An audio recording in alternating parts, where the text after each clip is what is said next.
shit You want to hit started. quick 16 for I am Dee. I am the host of According to Who, and I have one of my favorite guests to have. I might just have to steal you from your podcast. I'm like, listen, I'm stealing you from the Critically Incorrect.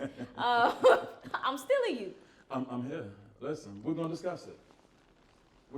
Why are you giving me the look like? All right, I'm She still giving me the look like when we get off this camera, don't play Maurice, with me. I am Like so I said, sorry, but he is no longer a part of your podcast. He is coming over here, or at least we gotta share him. You know, you get on Monday, Tuesday. We co-parent. Co-parent. We can co-parent, you know. But this is Daryl from the Hypocritically Incorrect podcast that comes on every. I know it comes on at 8:30. What day? Wednesdays. Wednesdays every at 8:30. Wednesday, yeah. They go live. Mm-hmm. What's is it? They use Maurice's page to go live. Right. What's his handle? What is the handle? It's Maurice Allen. I think. I'll put it in the description below. But check them out. They're hilarious. It's three guys. Well, you tell them about your podcast. No, you doing it so well. Like, go ahead. You don't want to do it? It's three guys giving their unique POVs. Every Wednesday at 8:30, you can check them out on their live. We're gonna put Maurice's no face, no case Maurice's here information in the description below, so you guys can check them out. It's really dope podcast. Make sure you tune into it. And over there, we have someone that I've known for years. That is my best friend. It's more so like family. I don't even want to call him a friend. That is Tye Coachman of Style by Tye. Thank you. Get your fits. You just released a really dope video clip. I did. Tell me a little bit about how creating that concept. So I got high one day and I just was Tell me the truth. And I was like, I want to do something different that's gonna market me, and I just felt like I needed to show my creativity and my styling and my how my mind worked, and I just came up with, you know, showing my love for the city and how we get fly. I ain't mad at that. Yeah. Okay, so welcome, and we have No Face Courtney here. Hey y'all. No Face Courtney, feel free to chime in if you feel inclined. And let me introduce you there. Courtney is one of the best battle rappers in Charlotte right now. Oh, you rap? Yeah, he spits. Are the you? best 16. Can you rap? Like if I battle you right now, am I likely to win? Talk about apples and bananas, he gonna kill it. You'll roast me? I like that energy. I mean, it's just a battle, you know. Yeah. So at the end, me and you gonna battle. Nah, I ain't about to do that. What? I got 200 on it. This nigga ain't no battle rapper. It's all about the brain. Huh? It's all about the brain. All about the brand. Yeah, You don't do it see for that? free. You want to see that? You gotta pay. I don't like the new rappers. They don't be on point. They don't be on time with it. She said these new rappers. These new rappers, they don't be told on you. time with it. I grew up in the era when go give it to them and give it to them. Now y'all trying to make money. What about the art? Yeah. What about the culture? Y'all too much in your bag. I be live every other month in Carolina Premier Battle League. You know what I'm saying? I can get you in for free. I'm teasing. I'll pay the support. I'll pay the support. I'm just teasing you. But welcome. And I'm going to have to check out some of your stuff because, you know, Ty don't really speak high or favorably about anybody. Yeah. So, It's rare. so that's a huge compliment. I got a good YouTube you can check out. Okay, send that over. My favorite battle rapper, old school, was Uncasa. Yeah, he passed away then. Yeah, that was my favorite. Yeah. And then of course, you know, Remy. But that's neither here nor there. She wasn't really a battle rapper. She went on to sell millions of albums and, you know, blow up.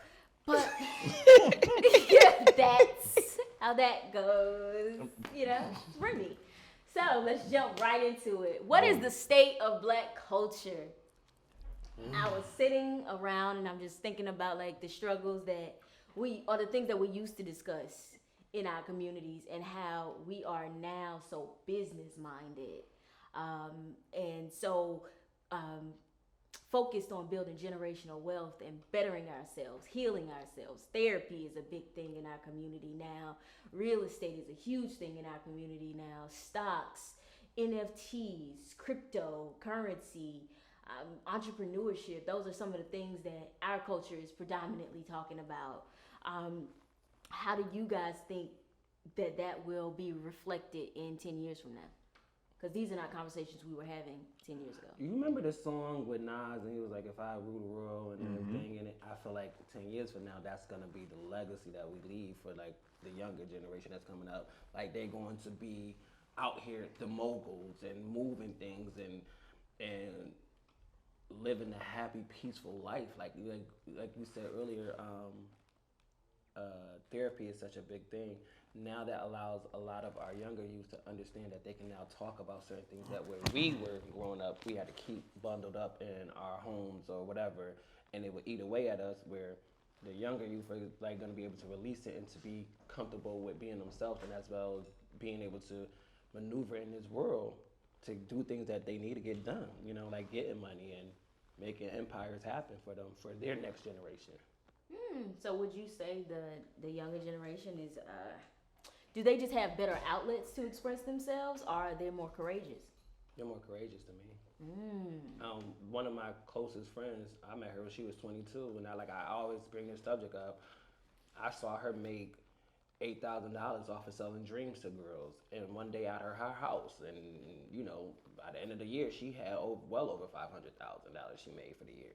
And I'm looking at her like, you 22 doing this. When I was 22, I wasn't thinking about taking a chance, you know what I'm saying? Like, I'm seeing so many young cats nowadays that's 20, 19, 16, going to school, and they come in with a bag. I mean, look at Miss Jada Waiter, like, for example. Well, take that out, but I won't get nobody shots. But, like, look at her, just for example. She started out in high school, now look where she at now. So it's just like they taking more chances. They ain't just sitting back letting stuff come to them. They going to go get it. What's your take on that, if you have one?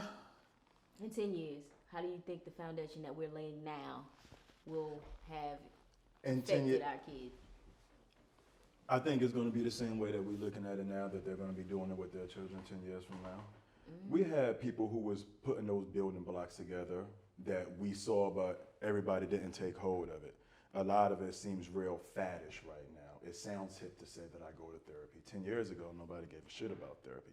10 years later, it's going to be such a normalcy or not, depending upon said individual. The cryptocurrency, the NFTs and everything like that. If you're not on that wave, you're just not on that wave. It's pretty much going to be a bunch of conversations. It's still going to be those same individuals like, man, we should have did this, we should have did that. Out of every 10 niggas that said we should have did this, there's only one that's actually going to make it happen. I don't think that level of camaraderie or faith or trust in your mans is going to allow everybody to get on that same page. I don't think it's going to be a great deal of just people who got it. I don't think everybody's going to come to that reckoning all at one time within the next 10 years. How many more years has it been till we got to this conversation now when nobody has it now? It's still that 1% of individuals who's like, you know what, man, I'm gonna take heed of this and I'm gonna run forward with it. But can we say that now we got more, like she said earlier, more black people are doing it. So being that those more black people are doing it, they show the way that there's money out there. So then I got 3 kids coming up. They see daddy doing it. They gonna do it, and then they 3 kids gonna do it, then their 3 kids gonna do it because I've already shown that. So how many households look like that? We still talking about one household out of a whole neighborhood. Every household in that neighborhood is not gonna get it. Are we comfortable with accepting that? Are we comfortable with facing the fact that there will be a poor black community? Is it survivor's remorse? Because that's what I feel like it is. That we're gonna. I'm like, I guess in reference to the other half, segue into that, I want to say it takes money to make that money. Like you said, my dad did it, so I have the 3 kids and they see it done, but the next household may not have that same bread. They may be working 2-3 jobs just to make it work. Therapy costs money.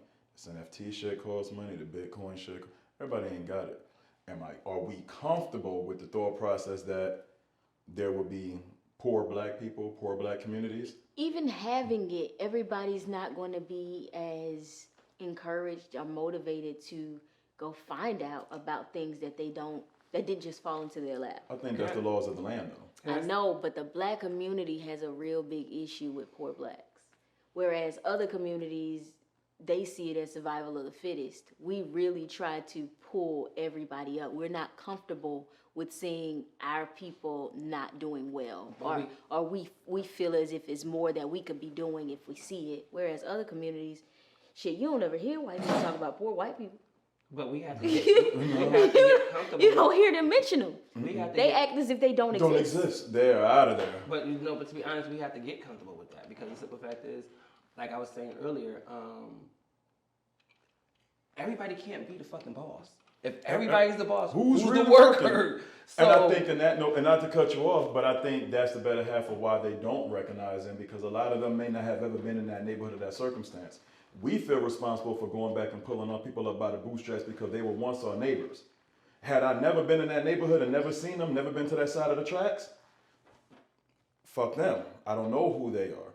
No different than when we go to these other neighborhoods and we get to see these big boy houses. We're like, man, you never know that shit even existed until you went across town to go see it. Exposure. Right. So it's just like, that's how I see it. So it's like, I need you. I mean, I don't want you to here, but I need workers. So that's what you want. I'll give you this $12 an hour and let you be happy. Come flip my burger. Because then I told you're making damn good money, $12 an hour flipping some burgers. Yeah, like, yeah. You better keep that good job. You're doing something. Yeah, you better keep that job. I always thought it was really weird, the concept, I've had several jobs, but the concept of a job, it's a fairly new concept, but people act as if it's the norm when in actuality it's not. When people got out of slavery and they started sharecropping, they were working for people, but they were also entrepreneurs because they were in charge of working to support themselves. They made the food to support themselves that was on store. They created inventions to make their work life in the fields easier. They were people who had to figure things out. So I think that's just it. Especially with the human brain, the brain does whatever you tell it to. Any problem you give your brain, it solves until you tell it, no, we can't do this. And then it stops solving. But it's designed to fix or create whatever the hell you tell it to do, as long as you don't intervene with negativity. So coming from a society that was self-sustained and just figured it out, I find it really weird that we're comfortable with the concept of job. Even though, people have there will be workers, everybody can't be a boss. It's not necessarily, the boss term is just bullshit, but everybody needs to be self-sufficient.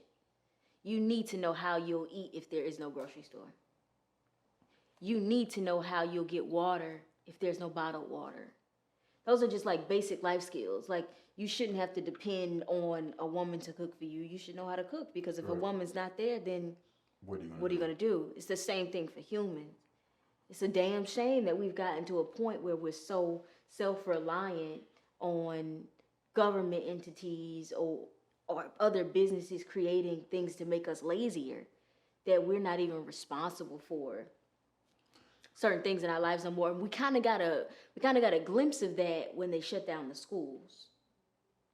When they shut down the schools, you realized how parents had gotten so far away, certain parents had gotten so far away from their kids' education and actually feeling responsible for educating their kids, that they had no idea what was going on or how to handle that.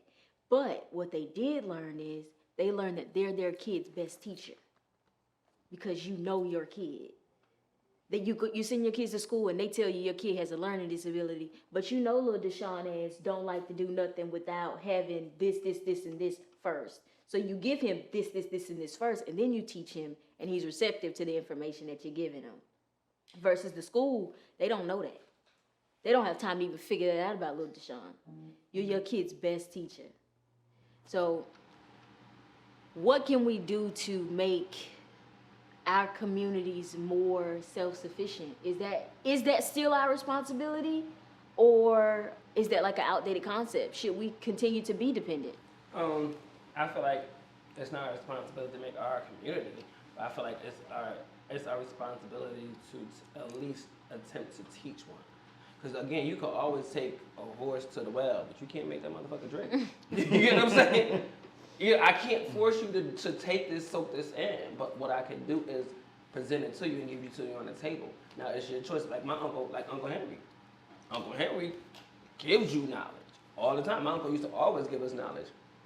There was some of us that took it, and there was some of us that didn't. And I think that was going to be my point of reference to it. Before I say it's my responsibility to bring somebody else up or encourage this community, I think that individual first needs to make a conscious effort to want to be taught, to be open to receiving said information or whatnot. I'm like, because then at that point, you're just talking yourself blue into the face, talking to somebody who just doesn't want to get it. Now you're making it your whole life lesson to give Johnny this education, this gem, this jewel, and Johnny's like, nigga, I'm thugging. I don't want to deal with none of this shit. Like, it is what it is at that point. I get it. So everybody can't come along. That's really my thought process to it. And I don't want to say, damn the community. Everybody ain't gonna come. No. Let me cut you off. Everybody can come along. Most got to be willing to come along, but also you got to know what position to put everybody in. Everybody can't be in the same position that you are in. Right. Everybody can't be in the position that Denitra in, or Courtney or Daryl in. So everybody has to have the position to play. You know what I'm saying? Where it's just like any game. Like, you might be my muscle, so yeah, I'm gonna bring you on as the muscle, and we're gonna work that out, and we're gonna get you on some security. You gotta know your people's strengths and weaknesses. But that sounds like we're going right back to now you work for me. Now I'm employing this individual. No, because it's not. Because you started out as my security person. That's what you really like to do. And now we got you a security firm. Now you are IT woman, and you do all the IT for me. We done got you started. We done got you acclimated. Now we got you in IT because that's what you love to do. So we got to find people's strengths and weaknesses, and then bring them into that lane. I think. I can see that. You get what I'm saying? I think the most dangerous thing in the world, in a good way, in a really good way, is someone who has a passion. Because that person is unstoppable. And their brain is clicking. With battle rap, Courtney, ain't nobody stopping you from coming up with the hottest or flyest shit to say. Nobody's stopping you from telling that story. Nobody has to pay you or ask you to get up and be feeling it. You just feel it because you're passionate about it. What about them apples and them bananas? Come on.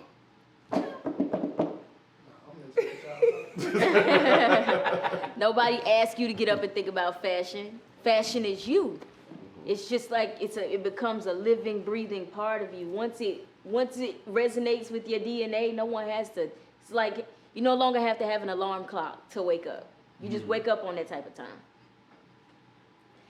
For you, gentlemen, black men, I feel like that's y'all cheat code.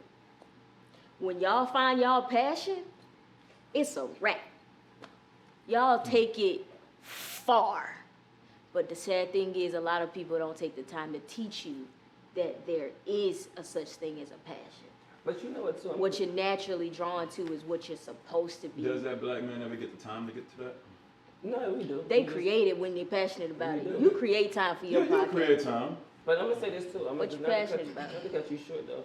You got some people that love to be workers. That just love to just work and it's comfortable getting. Now you just comfortable that love getting a steady paycheck. Yeah. I didn't say what the passion had to be specifically. Just finding something that you're passionate about. You know the people who are destined to be good workers because they do an excellent job within industries, across industry. Any job they go into, they do an excellent job there. They're never trying to cut corners. They're never trying to make the job better. They're doing exactly what they're being told to do, exactly when they're being told to do it. That's something that they're passionate about. When you find your passion, nobody can stop you.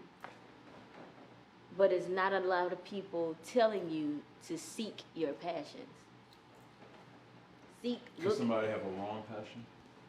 Your passion is whatever resonates with you. There's no right or wrong passion. The only problem Now, whether it's legal or not is a different. having a passion is whether or not that passion is paying. Paying the bills. Yeah, because I work with kids day in, day out. I got a passion for it. I don't have to make much money doing it, and I'm still be happy. But when your livelihood is getting affected by your passion, sometimes you gotta let that passion go. And a lot of folks don't want to. Like you gotta have somebody that's passionate about art. You draw their ass off. You But if that art ain't paying the bill and they ain't selling these pieces, they'll kind of put that on the back burner and pick up an industry job. That's why you find some of these people, and they ain't necessarily meaning they want to be workers. They got other passions, other places. But sometimes just having that steady income, because you can go up under an entrepreneur and they'll hire you this year, but their finances ain't straight next year. Because again, they are starting business, they are a business fluctuates. Your numbers might not be, your sales might not be last year's sales. Correct. Now you got to lay me off. So it's Because I follow your dream. because I went under you. Right. You know, and I'm not saying nothing wrong with anybody that's doing business, but it's just coming from somebody that's in the industry. That I'm a worker. You know what I'm saying? How can I put it? I'm a boss where I work. I'm a supervisor. A lot of positions that I've had through the years, I've been a supervisor. But I have not been an entrepreneur to the point where I'm owning and running my own. But still, all in all, I'm in an industry, but I'm in a supervisory role. So some people that's, it's the security. Not necessarily meaning that I want to stay doing this, but it's just the security of, okay, this income coming in, I got some benefits. Some of these entrepreneurs ain't offering no health care. It's not that they don't want to, they just simply ain't got it because they start out. Long hours because now we're starting off and we need all hands on deck. I'm going to sit there and cut you short. One, He finished, so you ain't cutting him short. He just wrapped his shit up. I'm sorry, well now it's cut you short. I'm going to say something to that. I feel like, one, you are an entrepreneur because the fact is to sit up there and get on stage every day and rap, that's hard. Or any time of the day, it's hard. And that's your business, that's your brand. Secondly, the thing about you is you have employees that you may not know that you do, but you have employees because whoever manages you or whoever do your bookings or whatever, that's an employee of yours. Basically. Whether you paying them or not. Not. And the thing is, we get into trying to get for the money. That's what used to mess me up, and I was never really making money. You saw it. Like, you saw me go through trials and tribulations. So we're at a point where I just was like, fuck it, I'm just going to do what I do, and the money going to come. The problem, what happens is, we don't be knowing our worth within our passion. That's the thing we got to do and understand. People pay for this shit. People pay for you just to sit here and let you vent about your life. Shit that you already know what's wrong with you, but just to vent about it. So at the same token, you just got to learn your worth in the midst of living within your passion. I don't talk to people now if you ain't talking about 2,000 and up for a photo shoot. What's the purpose? I'm passionate about it. I can go do my own photo shoot. But if you want me, Tye Coachman, you're going to pay this 2,000. And that's that. And they do. Because they passionate about working with you, because you passionate about your passion. So that's what I'm saying. So I get that we get into this, I got to make money to live out your dreams or whatever. Nah, just do it. Do it. There's motherfuckers out here that's on the corner. Just start. Just doing it. And that money gonna come because the simple fact is they see your passion with it. They see how hard you into it. People want to be involved with the next motherfucker that's involved with their own shit. That's so like, yeah, money is good and all that, and it's everything, but when you passionate about it, that money gonna come. I wake up to deposits every day. I'm just saying. And I understand what you're saying, but it still goes along like I'm passionate for battle rap. Yeah, you the shit. Battle ain't, as much as I'm gonna charge somebody to get in the ring, or even ghostwriting for people, you know what I'm saying? Stuff like that. It still ain't gonna get that rent paid. It might throw some change in my pocket. That's not because, saying that I don't know my value. But that's because you already psyched yourself out. Let me tell you, because Courtney, you nice. I've seen this shit. You nice. I'm gonna give you that. Like, you nice. But at the same token, if you don't, we get so caught up in the whole, shit, I'm not gonna make money because I only got $500 off this gig, this, that, and the third. But if you sit there and keep putting pressure on that shit, that $500 gonna turn to $1,000. That $1,000 gonna turn into $2,000. You gonna make your rent. You gonna make your rent plus more because you don't battle rap this one motherfucker this week. You don't battle rap another nigga this week. You don't wrote 5 songs. That's your rent and more. You just gotta put pressure into it. The amount of time that you put in pressure within your company, It's the amount of pressure that you can put within yourself, and this shit gonna hit. Because the same shit that you work for, them niggas did the same shit they had to put pressure to get to where the fuck they at. You a boss. Like, don't ever play yourself. You the shit. Ain't nobody fucking with you. 2, you can make this shit happen 10 times more and make way more money than what the fuck you gonna make with they ass. Cause you the boss. You just gotta apply that fucking pressure onto it and just keep going at it. Every day, I don't give a fuck. The first thing I do, I'm sleeping on her couch this morning. First thing I did when I woke up, let me call the motherfucking Europe and see they got this Gucci shirt. All right, boom. Bro, that's gonna be $4,000. What you got on it? You paying it or not? Okay, you ain't paying it. Let me see who else gonna pay it. I sent that shit to 6 clients. So you know I'm making my cut out of only 2 pay for it. I'm making my fucking money. Let me send some more shit. You know what I'm saying? So the first thing I do is wake up to the money. So if you wake up to the money, you're gonna get the motherfucking money because that's the first thing on your mind. That's the last thing on your mind. So in between everything, you always gonna get money. Come on, Diddy. I can't stand this guy. I get what you're saying. Real life takes in and it creates self-doubt. Or I didn't even say self-doubt. That's probably not a good way to say it. Real life hits in and it's hard to overlook the reality of what you in and making it happen. Like it's your passions can get outshined by life, and that's just anybody in general. It's a lot of people that have passions, but life, whether it's kids, working, Family. it kind of outweighed that, and it, you know. Because I think that conversation sounds good for a single individual, but you can't tell me that same conversation and I have my wife sitting here and she's like, nigga, the rent is due. You better wrap something up at this grocery store because the bills are due. I'm sorry, but I done seen chicks that quit their jobs and got 4 kids and they now multi-millionaires. And they it's not an excuse. It's just telling you that it's a hard hurdle to get over. I get that, but what I'm saying is this, like, okay, yeah, it's life, but I think we let life get into fear. And when we get fear, then that's when we back and we backpedal. Because, it's the first of the month, I done put myself in fear. I can tell y'all right now, I ain't make shit in January. But I'm also in my mindset that I'm gonna make shit before the end of January. You get what I'm saying? That's the beauty about entrepreneurship is that when we get into this shit, we know that I don't give a damn. You gonna make it happen. It's just like it's just like a dope boy. He might stay in that motherfucking corner for 20 hours and make nothing. But on the last 4 hours, he done came up. So that was going to be my question in reference to just being an entrepreneur. I think we always speak about the pros in reference to it.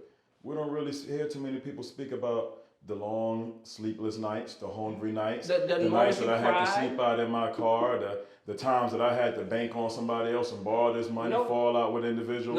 We got to put all that in that bag. No, they do speak on it, but everybody only want to glorify the ups. ups. I tell people all the time, I cry every fucking day about this career. Every day. But I still go at it.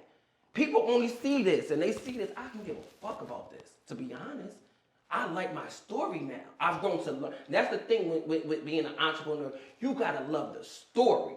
And when you love the story, everything becomes so easy because then you understand where you're going and you learn how to navigate the story. I love how your however, what Biggie say? Black and ugly as ever. However, your however has to be everything. If your however is trash, then it's like, yo,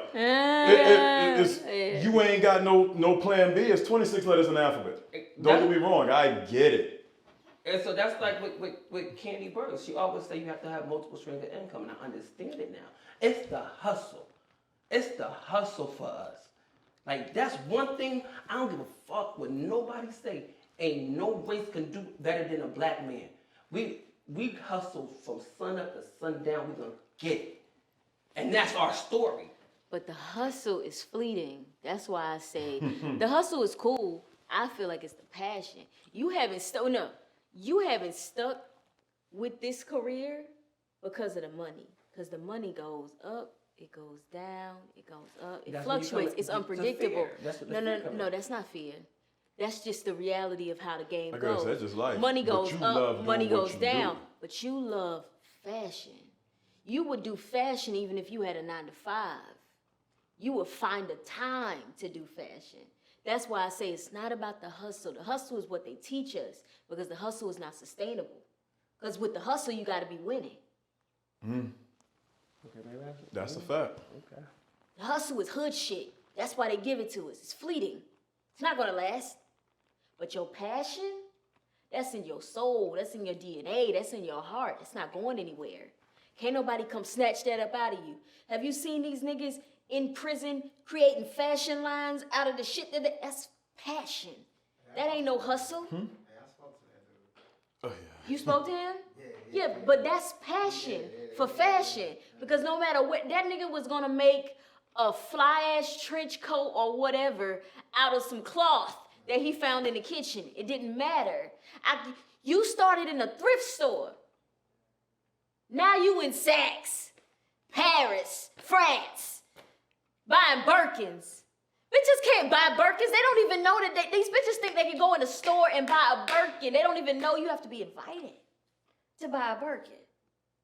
They don't know that. But I was today years old when I learned that as well. Yeah, so a lot of these bitches saying they got Birkins are not telling the truth. They're not Birkins. I ain't never had a Birkin conversation You with a can't young just lady. buy a Birkin. You can't. You have to have a rapport And with you the have to company spend over $200,000 in order to buy a For Birkin. them to say, hey, come on. Thank you Exactly, to buy this one because back. they know their value and they know their worth, which is why the purses do not depreciate. But I said all of that to say, fall in love with the passion. But I think You are passionate about fashion. I know you. But I am passionate about fashion, but I also get passionate about the hustle. The hustle too. is what it is, nigga. It's because you hustling for what you love. You ain't hustling in no classroom. I put your ass in a classroom with some books, bitch. You don't give a fuck about the hustle. You're bored. You gonna go online and Google.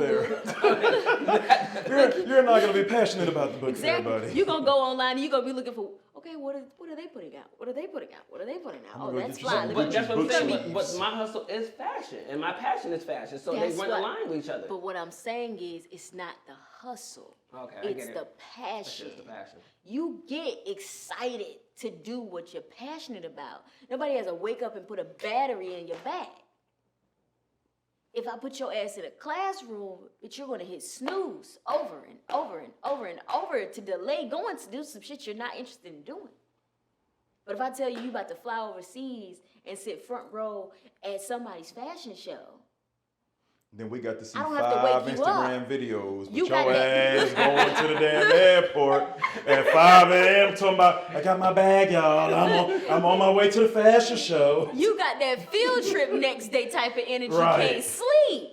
First day of school field trip. It's funny because everybody knows what that feels like, right? It's funny because I've spoken to him. I want to say it was what? 8, 9 o'clock here. I think it was like 4 or 5 o'clock in the morning where you was at. Oh, yeah. It was like, man, I got somewhere to go in about 3 or 4 hours, but I'm up, bro. Trying to go you sell need? and What you move need, some shit. cuzzo? Yo, yeah, you did call me. It was like 4 in the morning. It was like, yo, I'm up. I do. When I'm over there, I'm always up. I don't go to sleep. You right? Okay. Exactly. So But I feel like my passion and that's what led me to hustle to keep this going. Like I'm not I doing think we that. love the word hustle. Hustle. It's I just. get it. I think we learn the word, we love the word hustle because of what is derived from for us. It gives us a motivation. hood. I don't even think it's a motivation. I think it just gives us a hood connection in reference to feeling like we're still from the streets. Yo, I'm hustling. I'm doing this, that, and the third. I'm getting to it. Like you're passionate It's a about lot what of it is people that you're who will doing. I stand don't know, for on- me, I feel like it gives me a motivation. Like when my fashion, yes, it keeps me passionate to do it, but it also gives me, it also gives me a motivation to be like, let me get to it. Like I don't want to get complacent of being like this. I always want to be like this. At attention, ready, go. Ain't nothing wrong with that. So I think that's when that's when I say hustle. That's what keeps me going for this. You know, like hustle for a basketball. You go hustle. Go But you're passionate about being good at the game. You love the game. Come on, You Mitch. love basketball. If you leave, are these clothes still gonna like you? Like, are they still gonna call your name? Come on, Mitch. Are they still gonna love me? Right, like, yo. Yeah. I get